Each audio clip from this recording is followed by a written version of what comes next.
Hello students, now continuing with the chapter 2 Maharashtra Board class 11th accounts.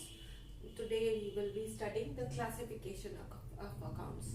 There are basically two types of accounts. One is personal accounts and then there are impersonal accounts. Now what is the difference between these two? As the name suggests, personal and impersonal. Personal word is coming from person. So person's accounts come from a natural personal account.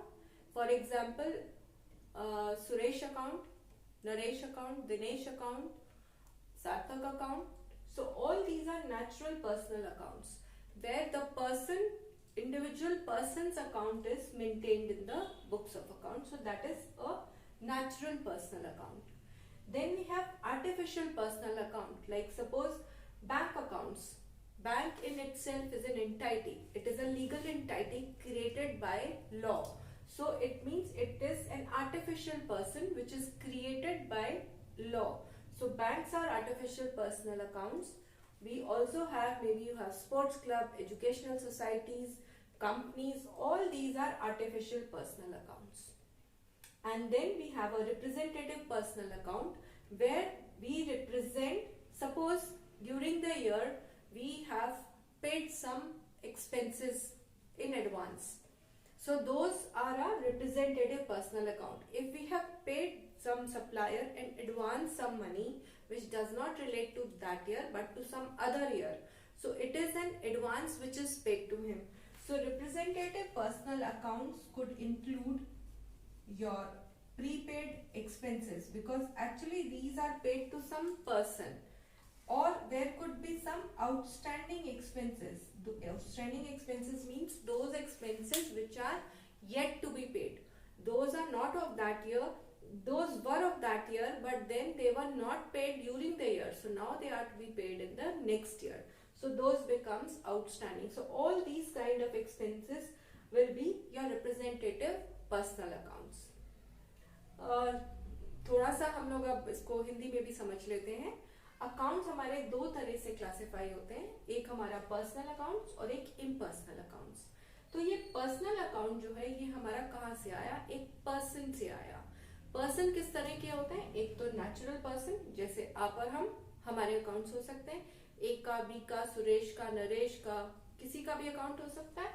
तो ये सब हमारे natural person account है जो naturally आ रहे हैं हमारे पास.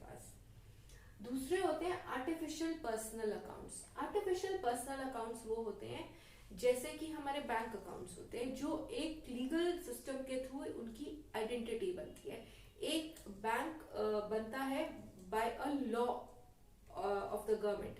Company create होती है एक लॉ से, सोसाइटी क्रिएट होती है लॉ से. सो ये सारे हमारे artificial persons which are created by law come under artificial personal accounts.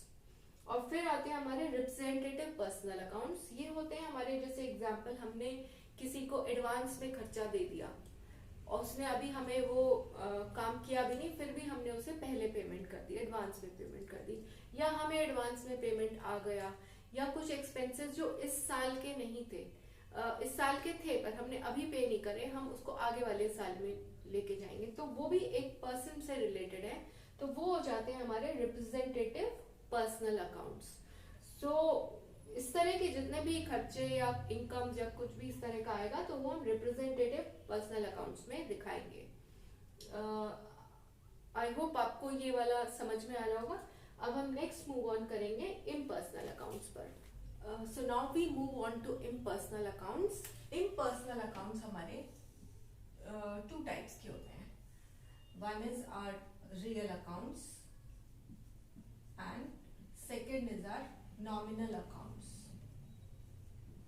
Now what are these real accounts? अब real accounts को समझने से पहले we need to understand कि इसकी भी two categories होती हैं. One is our tangible and another is intangible. Real accounts वो होते हैं which are like your assets, plant, machinery, building, ये सब आपके टैंजिबल है, आप इन्हें देख सकते हैं, छू सकते हैं, तो ये आपके लिए टैंजिबल एसेट्स हो गए. तो ये सारे के सारे हमारे लिए टैंजिबल हो गए अकाउंट्स, तो टैंजिबल रियल अकाउंट्स बोलते हैं हम इनको, और ये इनटैंजिबल रियल अकाउंट्स हो गए। टैंजिबल जैसे कि मैंने बताया, plant and machinery, land and building, equipment, आपके और कोई असेट्स हो गए, अदर असेट्स, ये सारे आपके इसमें आ जाएंगे। फर्नीचर, ये सारे आपके टैंजिबल है, बिकॉज आप इनको देख सकते हो, छू सकते हो। दूसरे होते हैं हमारे इनटैंजिबल, जिसको हम देख नहीं सकते। ऐसे कौन से हो सकते हैं जैसे हम देख नहीं सकते, ऐसे कौन से असेट्स हो सकते हैं? तो जैसे हमने सुना होता है कई बार नाम कॉपीराइट,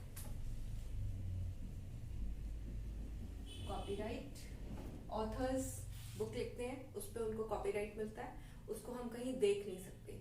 वो सिर्फ बुक में स्टार्टिंग के उसमें जहाँ पे डिस्क्रिप्शन लिखा होता है पब्लिशर का, उधर पे एक छोटा सा सी बना होता है ऐसे सर्कल करके, इसका मतलब कि कॉपीराइट है, उस ऑथर ने उस पर कॉपीराइट ले रखा है, यानी कि उसने उस सेक्शन कॉपीराइट एक्ट्स के अंडर में उस बुक को रजिस्टर करा रखा है, तो वो हो गया हमारा कॉपीराइट, उसको हम कहीं देख नहीं सकते हैं, तो वो हमारे लिए इनटैंजिबल हो गया।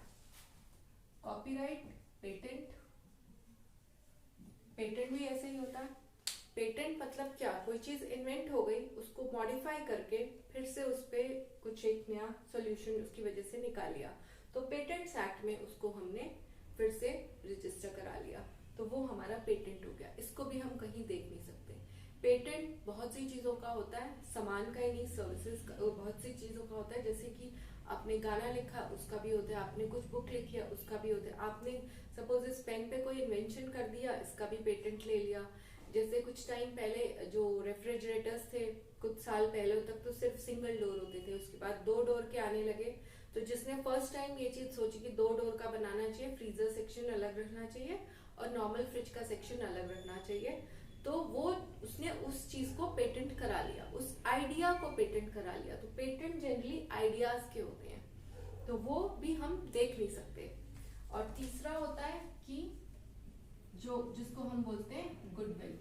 गुडविल क्या होती है? जैसे कि मैं अगर सिर्फ देहरादून का ही एग्जांपल लेके आपको एक्सप्लेन करूं, तो यहाँ पे एक बहुत फेमस स्वीट शॉप है, कुमार स्वीट शॉप। सब लोग को मिठाई लेनी होती है तो बस कुमार स्वीट शॉप से ही लेते हैं, और उसकी मिठाई एक्सपोर्ट भी होती है। अब अगर सपोज कुमार स्वीट शॉप अपनी एक शॉप छोड़ के कहीं और जाके भी लेगा, तो उसका नाम के वजह से वो सामान बिकेगा, तो वो जो नाम उसने कमाया है इतने सालों में, उसको हम गुडविल बोलते हैं। अब वो नाम अगर सपोज आप कहीं और दिल्ली है, कहीं है, वहां पे आपको ये वाली स्वीट शॉप खोलनी है, आप कुमार के नाम से खोलना चाहते हो, तो आपको उस पहचान का, उस रेपुटेशन के लिए उस स्वीट शॉप वाले को पैसा देना पड़ेगा, उसको बोलते हैं हम गुडविल, जिसको हम देख नहीं सकते, पर हमें पता है कि इसकी गुडविल है, इसकी रेपुटेशन है, जिसकी वजह से हमारा सामान बिकेगा। So students, in personal accounts, as I told, these are real accounts and nominal accounts. Now real accounts are all your assets accounts, or there could be liabilities account also, in terms like you have a some other this kind, if you sell some asset then it becomes a liability. So there are two types of real account, that is tangible real accounts which you can see and feel, and there are intangible real accounts which you cannot see and feel. So under tangible real accounts come the plant and machinery, land and building, equipment, any other assets, furniture, anything in the asset category which will have a balance at the end of the year, which will give you benefit for more than 1 year, will be your tangible real accounts. Then you have intangible real accounts which you cannot see but you know they are there. Like for example, there is copyright, there is patent, there is goodwill. Now copyright means when authors write something, the books are published, they get a copyright on it. If the person makes something, there's a copyright on it. Same way, patent is something, an improvement on the invention is a patent, and for that idea the person gets that patent registered under the Patents Act. Similarly, for copyright also, there is a registration under the Copyrights Act. And then there is goodwill. Goodwill means the reputation of the firm which it has earned over a period of time. For example, now we hear of Tata Company, hear of Reliance Company. So that reputation which is built by them is over a long span of time. So if a Tata company starts another company and you know, oh, this is Tata company, you will blindly go for that company. So that reputation is, you will not see it anywhere, but it is still in the market. So that goodwill is there. If Tata company sets up some new plant anywhere, so people know it belongs to Tata, so it means it has good management, good governance practices and all. So that is your goodwill, the reputation that you have built over a period of years. I hope you are able to understand this classification of accounts. Do write to us your suggestions, comments and feedback, and we also look forward to hearing from you what else you would like to learn from us. Students, I hope आपको आज का ये session अभी समझ में आया होगा about the classification of accounts. आप हमारे को फीडबैक दीजिए, कमेंट्स दीजिए, सजेशंस दीजिए और ये भी बताइए हमें आप और कौन कौन से टॉपिक्स हमारे थ्रू समझना चाहेंगे. Thank you.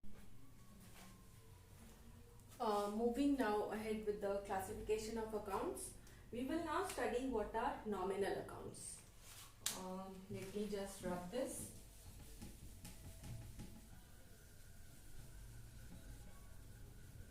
नॉमिनल अकाउंट्स भी हमारे टू टाइप्स के होते हैं, जो हम यूज़ करते हैं ड्यूरिंग द ईयर. जो भी हमारे ट्रांजैक्शंस होते हैं वो हमारे नॉमिनल अकाउंट्स में होते हैं. इसमें होते हैं हमारे एक्सपेंसेस या फिर लॉसेस. और दूसरे टाइप का हमारा नॉमिनल अकाउंट होता है गेन्स या फिर incomes. So during the year हमें कहीं से भी अगर इनकम आ रही है या कोई बेनिफिट हो रहा है, गेन आ रहा है, तो हम नॉमिनल अकाउंट बोलते हैं इसको. और जितने भी हमारे खर्चे होते हैं एक्सपेंस या लॉस एक साल के, उसको हम नॉमिनल अकाउंट में लेके जाते हैं. So students, nominal accounts are include two categories. One is our expenses and losses and the second category is gains and incomes. Whatever expenses one is doing during the year is recorded in 1 year period, and whatever gains or incomes a business is getting in 1 year period gets reflected into nominal accounts. I hope you all have understood the concept of personal accounts and impersonal accounts.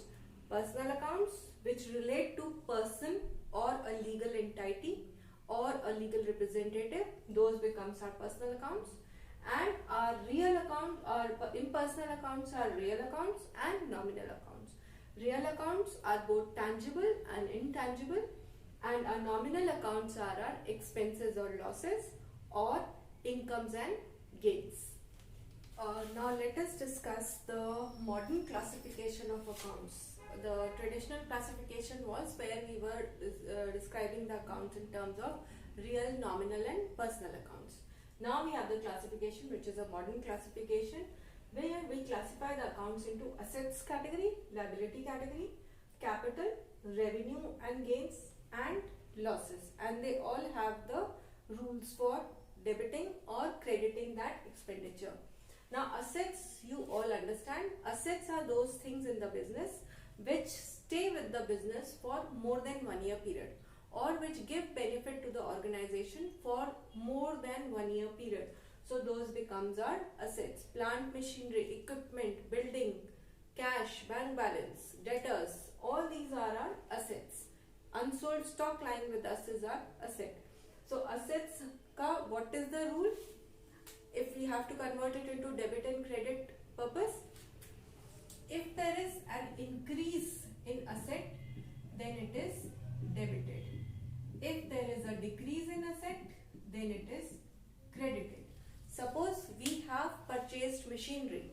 So machinery is coming to the business, that means there is an increase in the business. So means machinery is coming in and cash or bank balance is going out. So asset is coming in means assets mein there is an increase.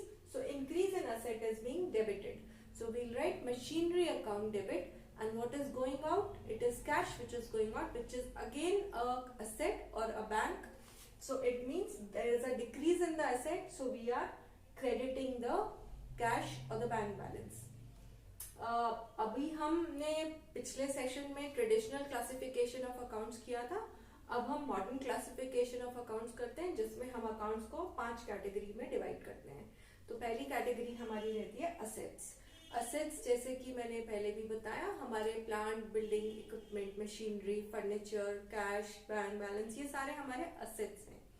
तो इन assets में क्या जो rule होता है accounting process में, अगर हमारे assets में कोई इंक्रीज हो रहा है, कुछ बढ़ रहे हैं, तो हम उसको डेबिट करेंगे, और अगर उसमें कोई डिक्रीज हो रहा है तो हम उस असेट को क्रेडिट करेंगे. जैसे मैंने मशीनरी खरीदी बिजनेस के लिए, तो मशीनरी हमारे पास आई, यानी बिजनेस के असेट्स में इंक्रीज हुआ, तो मशीनरी को हम डेबिट करेंगे. और क्या गया हमारे पास से? कैश गया. तो कैश भी हमारा असेट है, तो हमारा असेट चला गया, तो हम उसको क्रेडिट कर देंगे. अगर हमने मशीनरी बेच दी तो हमारे असेट में क्या होगा? डिक्रीज होगा. जब हमने मशीन बेची तो हमारे पास क्या आएगा? कैश आएगा. तो जो आ रहा है कैश, वो क्या है? हमारा असेट. तो कैश को हम डेबिट करेंगे और असेट को, जो मशीनरी बेच दी, उसको हम क्रेडिट कर देंगे. आई होप आपको ये सब समझ में आ रहा है. दूसरा होता है हमारा लायबिलिटीज. सो लायबिलिटीज क्या है? वो सारी चीजें जो बिजनेस को दूसरों को वापस करनी है. जैसे कि अगर कोई बिजनेस ने लोन लिया है, तो वो लोन बिजनेस को वापस रिटर्न करना है, या किसी से उधार पे सामान लिया है, जैसे कि हमारे क्रेडिटर्स से, तो वो भी हमको वापस करना है. तो बिजनेस के लिए वो सारा लायबिलिटीज हो गया. तो लायबिलिटी का रूल क्या होगा? असेट का बिल्कुल उल्टा. अगर लायबिलिटी में इंक्रीज हो रहा है तो हम उसको क्रेडिट करेंगे, और अगर लायबिलिटी में डिक्रीज हो रहा है तो हम उसको डेबिट करेंगे. ये कैसे हुआ? अगर हमारी लायबिलिटी में इंक्रीज हो रहा है, एग्जांपल देती हूँ, हमने लोन लिया है. हमने जब लोन लिया है तो हमारे पास क्या आया? पैसा आ गया, पर हमें उसको वापस भी तो करना है. तो लायबिलिटी क्या है? वो सारी चीजें जो बिजनेस को वापस करनी है. तो जब हम वापस कर रहे हैं, करनी है हमें, तो वो हमारे लिए क्या हुआ? लायबिलिटी में इंक्रीज हुआ, यानी वो सामान जो जिनको हमने वापस देना है उसका अमाउंट बढ़ गया, तो वो हमारे लिए क्रेडिट हो गया. और अगर सपोजिंग इसका उल्टा केस होता है, अगर हमने रीपे कर दिया होता लोन, कोई पास्ट में लोन लिया था जो हमने अब वापस कर दिया, तो क्या होगा? हमारा लायबिलिटी में डिक्रीज होगा, कम होगा, तो उसको हम लायबिलिटी को डेबिट कर देंगे. जैसे लोन हमने जब लिया तो लोन को क्रेडिट किया, अब जब लोन वापस करेंगे तो उस लोन को हम डेबिट कर देंगे. So students, liabilities are those things which the business owes to third parties. Third parties means besides the proprietor, whoever else, like creditors from whom they have purchased the goods but now they have to make the payment, or some loans which have been taken by the business. So all those come under liabilities. Now liabilities may, if there is an increase, now we are applying the opposite rule as in case of assets. So if there is an increase in liability, we are crediting it. Now how it is done? Suppose the business takes a loan from the bank. So the loan amount will increase. So that means the liability will be credited. In this case, there will be an increase in the liability. And if suppose the loan is repaid, any past loan which was taken by the person, by the business, now it is being repaid back. That means there is a lesser liability now than the previous one. So that means there is a decrease in the liability. So that means that decrease in liability is what? We are decreasing the liability, so we are debiting that liability. Assets generally will have a debit balance and liabilities will generally have a credit balance. So any increase will be credited, any decrease will be debited. Now coming to the capital part. Now capital is what? Capital is what the proprietor brings into the business. As whatever he has the money, he brings into the business to start the business. So that is our capital. Now we have to understand that we are making the books of account of the business and not of the proprietor. So the business is treated separately as other than the owner of the business. So capital is something which the owner is bringing into the business So for the business, it is a liability because the business has to return it back. Suppose tomorrow the business doesn't do well and they have to close it down. Who will get all the money back? The proprietor, of course. The owner of the business, of course. So then the capital is something which is kind of a liability. So it will also have the same rules as in the liability.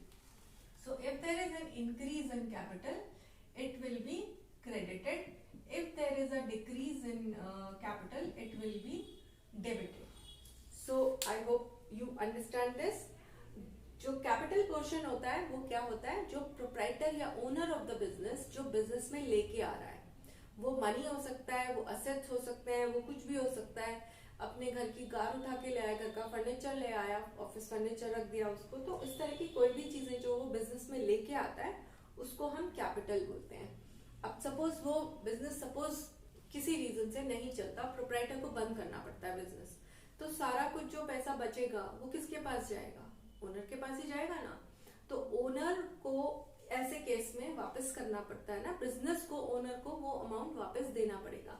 इसीलिए business की वो liability है. उसको हम liability sides में दिखाते हैं, पर हम उसको ट्रीट एज सेपरेट करते हैं कि ये कैपिटल है. ये वो वाला पार्ट ऑफ लायबिलिटी है जो ओनर का है. जो थर्ड पार्टीज के लिए है वो लायबिलिटीज में आएगा, थर्ड पार्टीज की. और जो ओनर का पोर्शन है उसको हम कैपिटल में लिखेंगे. तो अगर हमारा कैपिटल में कोई इंक्रीज होता है, suppose during some time proprietor घर से और थोड़े फंड्स लेके आ जाता है, तो हमारा वो इंक्रीज हो रहा है कैपिटल, तो कैपिटल में इंक्रीज हो रहा है तो हम उसको क्रेडिट करेंगे. और अगर वो सोचता है कि मुझे घर में कुछ पैसा चाहिए तो मैं बिजनेस से विड्रॉ कर लेता हूँ, तो वो घर से बिजनेस से पैसा निकाल के घर ले जाएगा, उसको हम मेंशन करते हैं कि वो उसकी ड्रॉइंग्स हो गई, तो वो कैपिटल में डिक्रीज हो गया, तो उसको हम फिर डेबिट कर देंगे. तो any increase in capital is credited, any decrease in capital is debited. I hope आपको ये कॉन्सेप्ट समझ में आ रहे होंगे. अब moving on to revenue and gains. अक्सर हम ये सोचते हैं कि ये तो हमारी इनकम है, ये तो हमारे लिए फायदा है, तो ये डेबिट होना चाहिए, बट ऐसा नहीं है. हम क्या करते हैं, रेवेन्यू और गेन्स हमारे लिए अगर इंक्रीज हो रहे हैं तो ये भी हमारे लिए क्रेडिट होंगे, और अगर ये हमारे डिक्रीज हो रहे हैं तो ये हमारे लिए डेबिट होंगे. जैसे हमने सपोज कमीशन रिसीव किया, बिजनेस ने कमीशन रिसीव किया, तो क्या रिसीव किया? कैश आया. और कहाँ से आया? कमीशन की वजह से आया. तो कमीशन क्या हुई? क्रेडिट में चली गई, क्योंकि कैश को तो हमने डेबिट कर दिया, हमने कैश रिसीव किया था, वो हमारा असेट है, इंक्रीज हुआ असेट में तो हमने डेबिट कर दिया. तो यहाँ पर हमारे को कमीशन रिसीव हुई, तो कमीशन क्या है हमारे लिए? इनकम. तो इनकम या कोई बेनिफिट हमें होता है तो उसका कॉरेस्पॉन्डिंग ड्यूअल एस्पेक्ट कैश या बैंक में चला जाएगा, तो यहाँ पर हमारा वो इनकम को हम क्रेडिट कर देंगे. अगर हमारी इनकम में इंक्रीज है तो हम क्रेडिट कर देंगे, अगर हमारी इनकम में डिक्रीज है तो हम डेबिट कर देंगे. तो revenue and gains, where there is an increase in revenue and gains we credit it. If there is a decrease in the revenue and gains, we debit it. Similarly, opposite to revenue and gains is our expenses and losses. Now, in this case, any increase will be debited, and if there is a decrease, it will be credited. Expenses are debited. Example: the business paid telephone bill. Telephone bill is paid. That means what is going out? Cash is going out. So we know cash is being credited. So then what is debited? The expense is debited. Telephone expense debit to cash. So telephone is debited. So telephone became the expense. Or if there is some loss, that is also a debit. So anything which increases the expenses is debited, and anything which decreases the expenses credited. तो जो हमारे expenses होते हैं उनको हम debit करते हैं, incomes को हम क्रेडिट करते हैं. जैसे टेलीफोन बिल पे करा, तो हमें पता है टेलीफोन बिल पे करा तो हमारे पास से कैश चला गया. जब कैश चला गया तो मतलब हमारा कैश क्रेडिट हो गया, असेट है, असेट में डिक्रीज हो गया तो वो क्रेडिट हो गया. तो डेबिट क्या होगा? वो एक्सपेंस, टेलीफोन को हम डेबिट कर देंगे. तो इसीलिए हमारे एक्सपेंसेस सारे डेबिट होते हैं और हमारी इनकम सारी क्रेडिट होती हैं. Similarly, हमारे whatever increases the expenses is debited, whatever decreases the expenses is then credited. I hope you have understood this modern concept of classification of accounts. Do share your feedback, suggestions and comments with us, and also let us know what else you would like to know from us. I hope students आज का sessions आपको ये classification जो modern और traditional दोनों आपको अच्छे से समझ में आई होगी. आप अपने फीडबैक, सजेशंस, कमेंट्स हमें देते रहिए और हमें ये भी बताइए कि आप और किस किस बारे में हमसे जानना चाहेंगे. Thank you.